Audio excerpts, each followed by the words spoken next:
Bismillahirrahmanirrahim. Alhamdulillah wassalatu wassalamu ala Rasulillah wa ala alihi wa sahbihi wa man tabi'ahum bihudahu ila yaumil qiyamah wa ba'd. Qala ta'ala fi kitabihil karim, a'udzu billahi minasyaitonir rajim. Ya ayyuhalladzina amanu taqullaha haqqa tuqatih wa la tamutunna illa wa antum muslimun.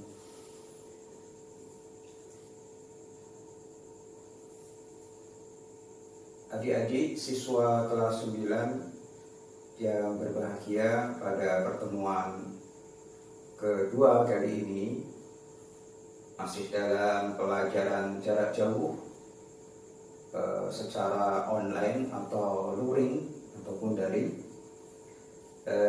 masih dalam babul at'imah. Bismillahirrahmanirrahim. Qala al-musannif, berkata penyusun kitab ini, amthilatu al-at'imah al-mubah. Di bawah ini pada buku yang penyusun tulis akan dipaparkan contoh-contoh sederhana berbagai macam dari hewan yang halal dan mubah untuk dikonsumsi kita sebagai umat muslim. Al-awwal jami'un nabatat an-nafi'ah, wa thani min hayawanatil bar,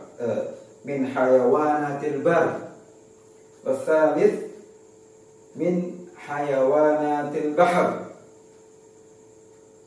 wa ar-rabi' min hayawanati al-barma'i. Adik-adik yang berbahagia, di sini akan diberikan satu contoh atau dalam berbagai bentuk sederhana mengenai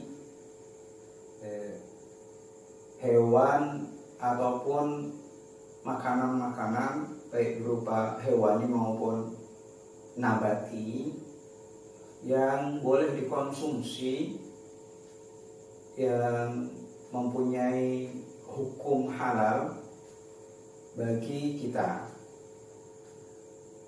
Diawali yang pertama oleh penulis, diterangkan bahwa yang pertama adalah berbagai macam tumbuhan, yaitu tumbuhan yang diberikan contoh kehalalannya untuk dikonsumsi adalah yang pertama al-hubub, atau dalam bahasa kita adalah berbagai macam biji-bijian, baik biang atau biji-bijian itu yang menempel pada tumbuhan maupun biang atau biji-bijian yang ada di dalam akar atau terpendam di dalam tanah sebagai bentuk akar. Nah, kedua macam al-hubub ini adalah statusnya boleh untuk dikonsumsi karena kehalalannya, dan kita banyak jumpai, baik itu berupa padi-padian yang ada di daerah tropis maupun biji-bijian berupa gandum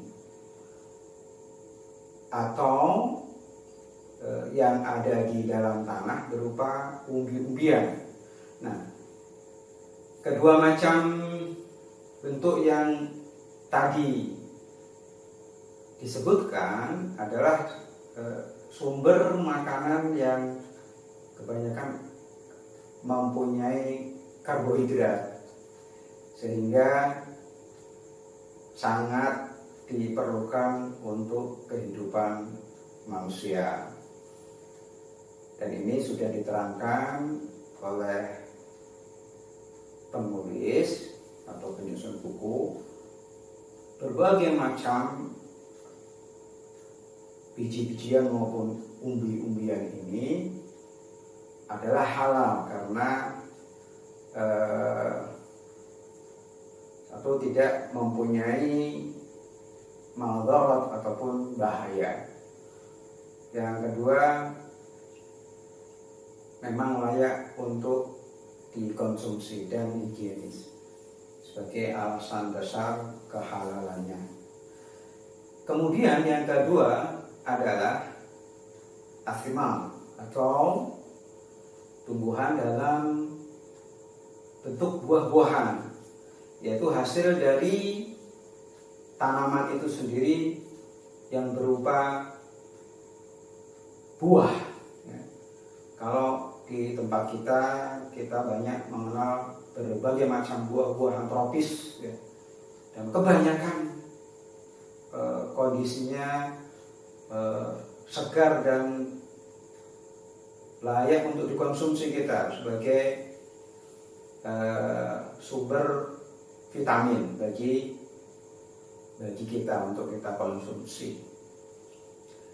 Ataupun buah-buahan yang ada di iklim lain seperti di daerah subtropis kita mengenal ada kurma, dan tentunya banyak sekali yang akan kita temui apabila kita jumpai di dalam jenis makanan berupa buah-buahan ini. Kemudian yang ketiga, dari jenis tumbuh-tumbuhan yang boleh dikonsumsi oleh penyusun kitab ini diterangkan dalam bentuk khadrawat atau al-baqul. Jadi hijau-hijauan, biasanya tumbuhan ini dikonsumsi dalam bentuk dedaunan. Dalam kategori sayur-sayuran hijau maupun yang berwarna lain, dari berbagai macam hijau-hijauan ataupun sayur-sayuran. Kita banyak melihat bentuk lain dari hijau-hijauan, ada yang berwarna violet, ada yang berwarna merah dan sebagainya. Dan ini adalah dalam kategori hijau-hijauan atau khadrawat. Dalam istilah buku ini adalah al-baqul. Nah, ketiga-tiganya ini adalah halal untuk dikonsumsi dalam bentuk tumbuh-tumbuhan.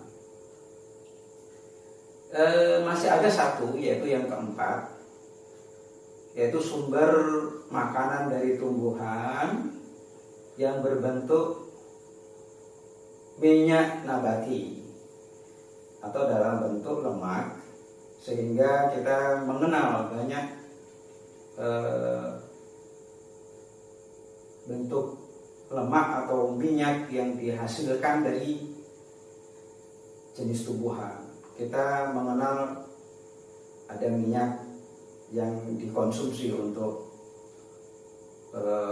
kita sehari-hari, seperti untuk menambah rasa.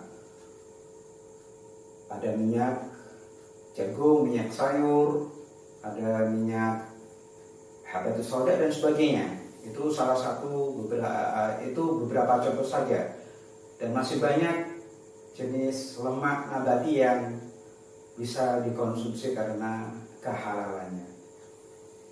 Kemudian musonif mengkategorikan yang kedua, yaitu contoh makanan yang boleh dikonsumsi karena kehalalannya adalah dalam bentuk hewan darat.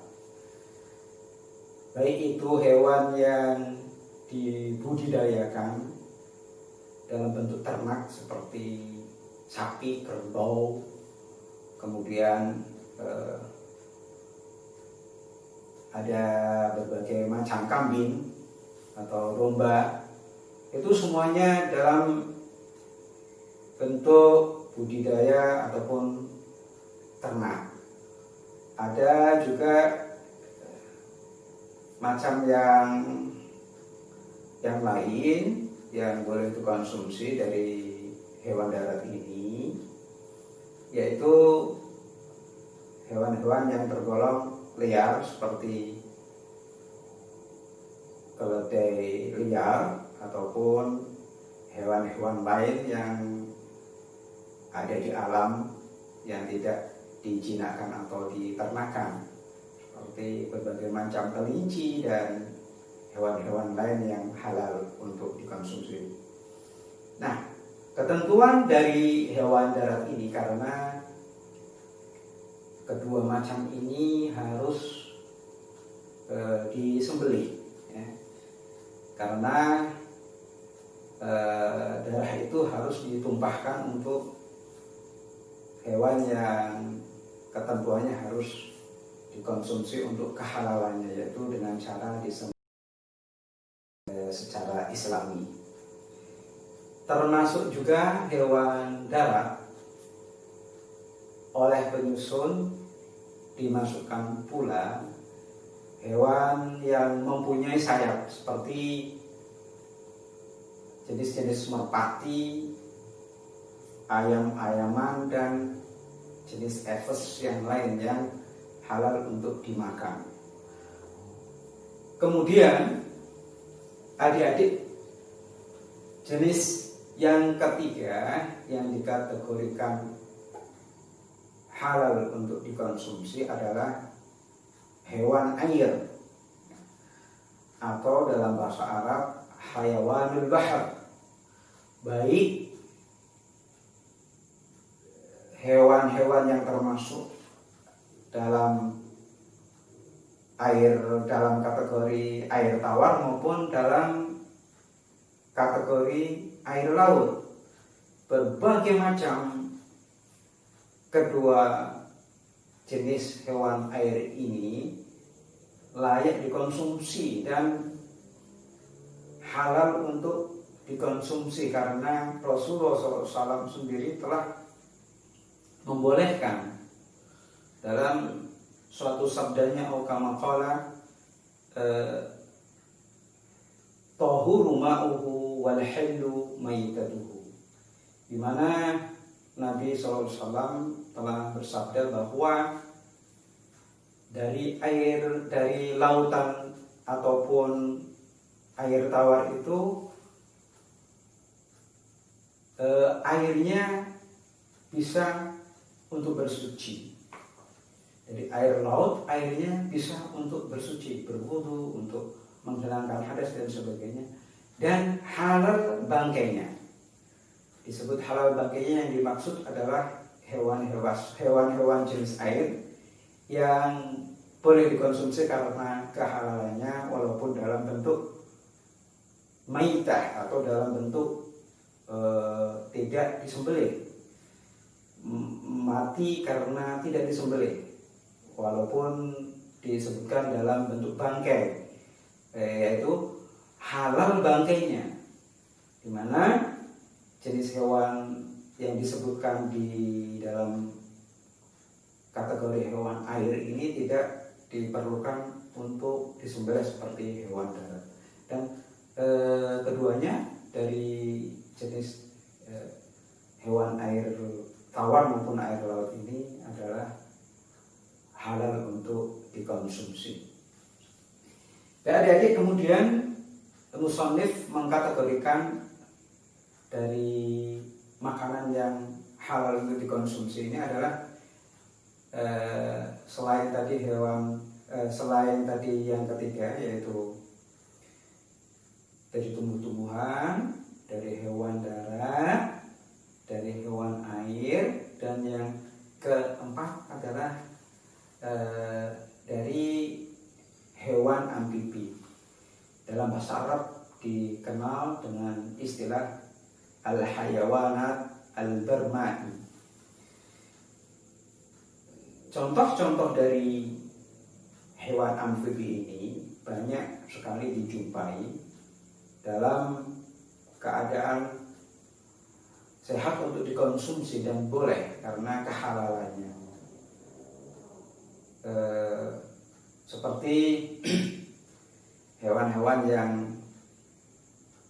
hidup di dua alam ini, banyak sekali jenisnya, dari